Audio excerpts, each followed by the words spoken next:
have ever done a jigsaw puzzle? A jigsaw puzzle. Just about. Is there anybody who has never done a jigsaw? Thank God. I was really betting on everybody at least trying this. Okay, jigsaw puzzle. So whenever I'm getting together with friends, or if I go to see my grandchildren especially, the custom has been that I always send in advance of myself a jigsaw puzzle, because when I'm at my daughter's house, and now my grandsons are getting older, they're teenagers and they have their own lives. If I'm sitting there during the weekend working on a puzzle, they will stop by and they'll do a couple of pieces before they go on to see their friends, and we have to get a chance to talk. Or if it's a weekend with friends out in California, we get out a puzzle, and especially if there's a bunch of us staying in a house, we will all work on the puzzle at different times. And the puzzle is sort of a neat thing because it just sort of gives us a chance to be together, and it's sort of a device for communication, really. Many parts and many aspects of a puzzle, but there's one particular part of puzzles that I would like to share with you today. And this happened about, I guess it was about 2 years ago. I was out visiting friends of mine, and we had rented a house, and out on the beach near Sebastopol in Northern California in Sonoma County. And we were working on this beautiful big puzzle. And we got all the way to the end of it. It was a new puzzle, right out of the box. One piece. Which was now, if you're into puzzles, you know there's nothing that can just drive a puzzle person crazier than that missing piece. There's nothing worse. That's why I always try to work on brand new puzzles that I've just purchased. There's nothing worse than going to all that trouble and you're looking and there's one piece missing and it's not complete. Oh my God. And we looked under the table and we figured, well, it's a Persian rug, so it's in there somewhere, and we're lifting up the rug and we're crawling around on our hands and knees, and finally we gave up and we had dinner. And later on that evening I was walking by the puzzle and I looked down and I thought, wait a minute, that piece is there. How could it be? How could it be there? And I looked around, and we looked at my best friend's husband, who is grinning like a Cheshire cat. He knew us so well. While we were working on this puzzle, apparently at some point in time, he was alone with the puzzle. He took a piece, and just to drive us nuts, he took it away, and then later on, while we were hunting and so on and so forth, he put that piece of puzzle back. And we did. We laughed so hard. It was one of the funniest things. But it goes to illustrate, in our humanness, one of the things that our prehistoric brain really goes for is closure. Answers. We want the answer. We want it all tied up and all the pieces together, all wrapped up. Now I know what to do. Isn't that true? There's a great song from The King and I, which was, for some of you, in prehistoric times. Back in the 1950s, it was a beautiful play done by Rodgers and Hammerstein. And it was the story of culture clash and of trying to move from old traditions into the new ways of doing things, because it was about the King of Siam, who had hired an English schoolmistress to come over and teach his many children the new ways of doing things. And of course, the new ways were clashing very much with the old ways of doing things. And in the beginning of the second act, he sings this song. I'm only going to share a little bit of it, but it's all about this whole business of we want the answers. So he says, when I was a boy, the world was a better spot. What was so, and what was not. But now I am a man. The world has changed a lot. Some things nearly so, some things nearly not. There are times I almost think I am not sure what I absolutely know. very often I find confusion in the conclusion I concluded long ago. In my head are many facts that as a student I have studied to procure. In my head are many facts of which now I wish I was more certain I was sure. And I think for all of us, as spiritual people, a lot of our search has been a search for the answer. That's sort of what started us out on this path, whether we had a religion that we were born into, or perhaps we had none. Something inside us wanted some more answers. So we started our own spiritual path. I think for me, it began really, well, I started out in the Anglican tradition, and then came into Science of Mind with Ernest Holmes. And it was all because we were seeking. We're seeking the answers. So there's a couple of things that I'd like to share, as far as spirituality and wanting to find the exact answer. Especially when it comes to religion. Religion makes it really easy because it gives us the answer. I can remember, as a refugee in Hong Kong, we were surrounded by Baptist missionaries, and here's one of the Baptist songs. Running over, my cup is full and running over. Since the Lord found me, I'm as happy as can be. My cup is full and running over. So, the assumption is if the Lord finds you, you are saved, you have the answer, then everything's going to be just fine. And I think those of us who are spiritual seekers, we would love to have answers like that, but it's not that, it really isn't that easy. Most of us have to find a path on our own. And when we come up against life, when we come up against the challenges of life, a lot of times we go around and say, oh, I just wish I knew the answer to this problem. And we tell all our friends about whatever our problem or our challenge might be. And yet, actually, in many cases, I'd be willing to bet we really know the answer. We're just not willing to do it. We're just not willing to do it. And it's happened so many times. And just a quick demonstration of how we do know the answer. Okay, here's my keys. All right. So, we're all made of energy, right? Yes. And most of us are of the opinion, or so far what we've discovered for ourselves is that we're energy, and God energy is coming through and expressing as us. So yes, in some ways, really, in many instances, we do know the answer. But we come up against these conundrums where there's the one thing we're supposed to do, but there's something and there's two things just clashing against each other. A simple example is I'll be in a yarn store because I love to knit socks. And I'm thinking, is it this the yarn or is that the yarn? I like this yarn because it's really fancy, and I like that yarn because it's very soft. You know what I'm talking about.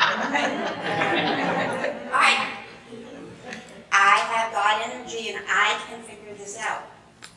I take out my car keys and I ask my car keys, give me the sign for yes. There's the sign for yes. Do you see the way they're waving? All right, give me the sign for no.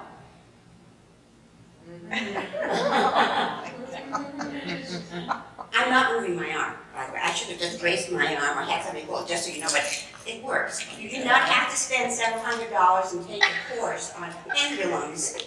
All you have to do is start practicing and knowing that you do have the answer, because we have the energy. We have the energy inside us. Sometimes it comes out more than we expect.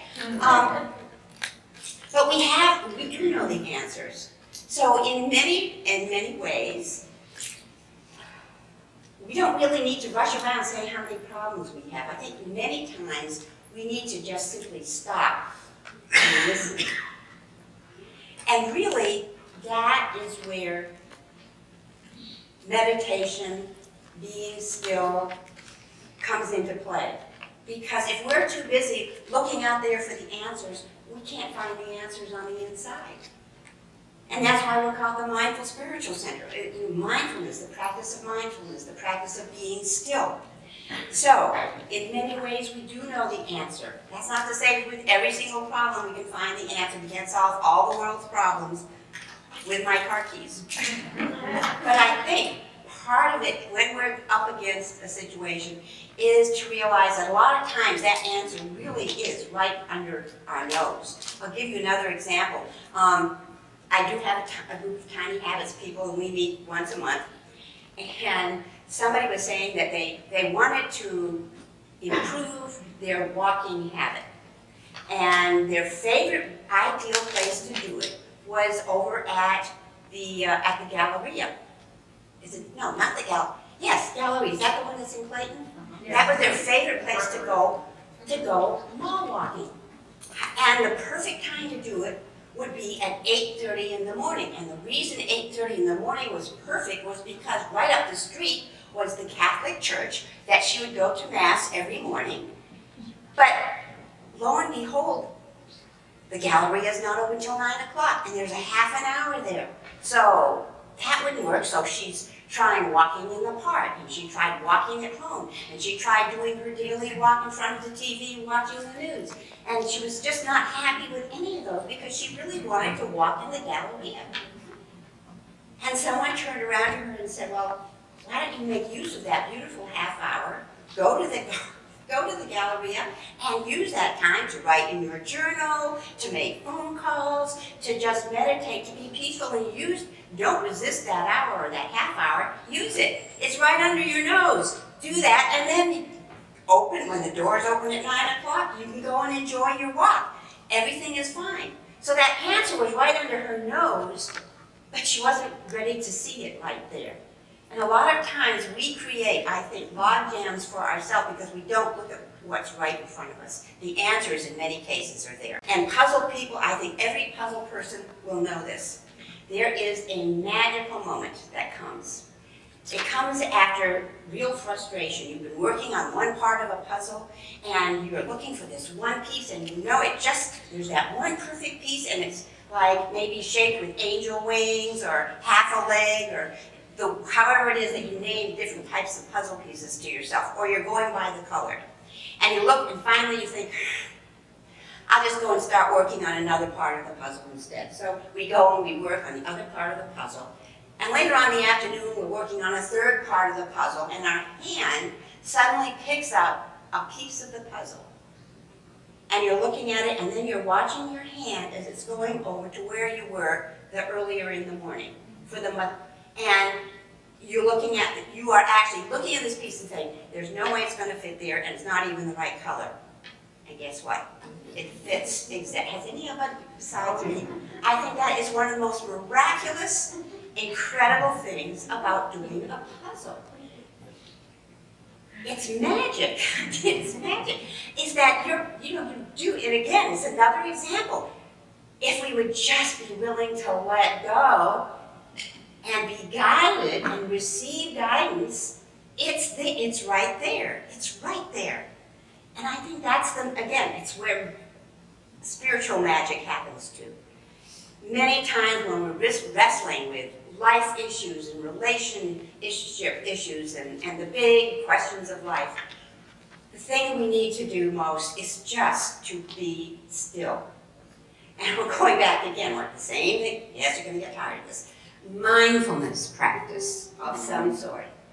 If all you do every morning is sit and listen to some pretty music and read something that's inspiring, or if you go out and take a short walk in a garden or someplace where there's nature, or if you actually meditate, your brain changes when you do these things. A guy just finished publishing a book about walking and the different kinds of walking.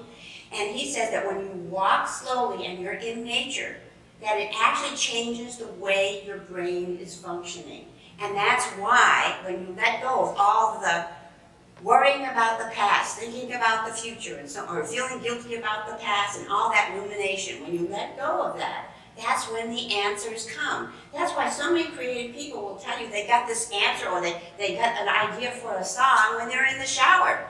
Because they're not thinking about, worrying about the future or thinking about the past. They're just, singing in the shower or whatever they might be doing. So, be willing to let it go. I think a third thing about puzzles and about finding the answer is that part of spiritual maturity is the willingness to graduate from just following a guru. When we first start out on this path, for me the first one was Wayne Dyer.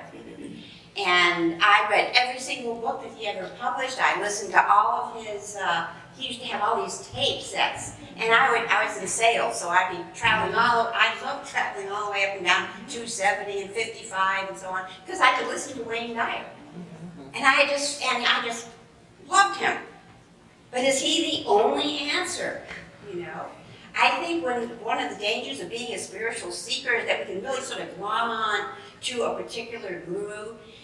And I think we really have something to learn from all the different teachers. And I think that's one of the reasons I love this place so much. Because there's something to be learned from everybody. From Wayne Dyer, that first book, I think it was, Pulling Your Own Strings.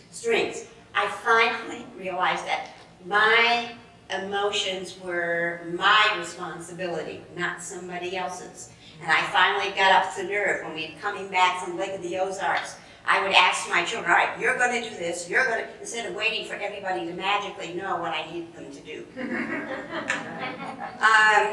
So Wayne Dyer, Abraham Hicks, life is meant to be happy. It's not supposed to be such a big, dramatic deal the way we make about it, just lighten up and let go.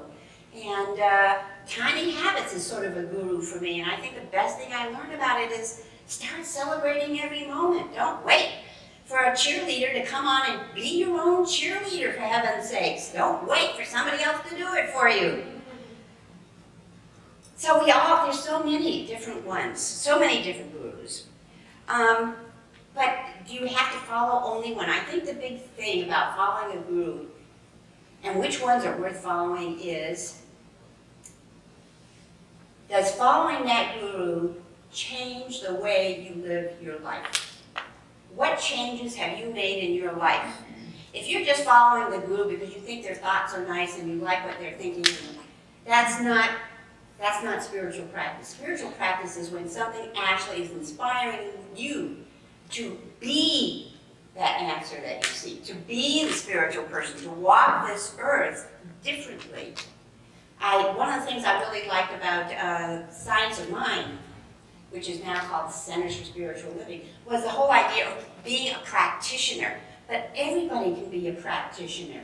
You can be a practitioner. We all are practitioners. It's being a practitioner, not just a listener. And I think it's very easy, yes, it's true. It's very easy to be just a listener and to just, intellectually absorb things and not really be them. So I think for us as spiritual people, who are really trying to evolve and who've taken the time to come here to be together, it's those actions that we put into our lives as a result of our spirituality. It's those actions that are really the most important thing.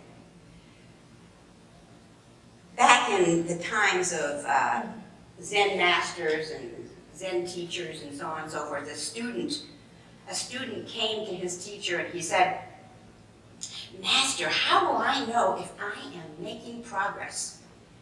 And the master said to the student, "You will know that you are making progress when what made you angry will now make you laugh instead." A lot of us get all bent out of shape because people didn't do right by us, or we don't think they're doing right by so-and-so, or, we feel put upon and all of this kind of thing. And when as you know, I've been traveling for the last 3 or 4 weeks, and I was out visiting friends in California again, And I got this great saying, and it is so simple, it's even quicker than an affirmation. If they could, they would. If they could, they would. I have a friend who 10 years later is still not speaking to an old friend of hers because she thinks that that friend didn't do the right thing by her. And you know what? If that friend could have done something differently, she would have. She was just doing the best she could with what she had at that particular time. So many of us get all bent out of shape. People are just being who they are. And some people are more evolved, some people are more on a spiritual path, some people aren't, some people are stumbling around. They need us to be the example. The example of forgiveness, the example of kindness. The Dalai Lama, he says you don't have to be spiritual by having so many mala beads that you count as you meditate every day. You don't have to swing a prayer wheel around 1,000 times. You don't have to follow the 8 precepts. The Dalai Lama says, my religion is kindness. Kindness. All the different people that we have studied basically are coming, they all come down the same thing. And we all know what it is. It's kindness and love. Kindness and love. So, in conclusion, if they could, they would. Do not be dismayed by the brokenness of the world. All things break and all things can be mended, not with time, as they say, but with intention. So go. Love intentionally, extravagantly, unconditionally. Act with kindness. The broken world outside awaits in darkness for the light that is you and you and you and you and you and you and you and you. Thank you.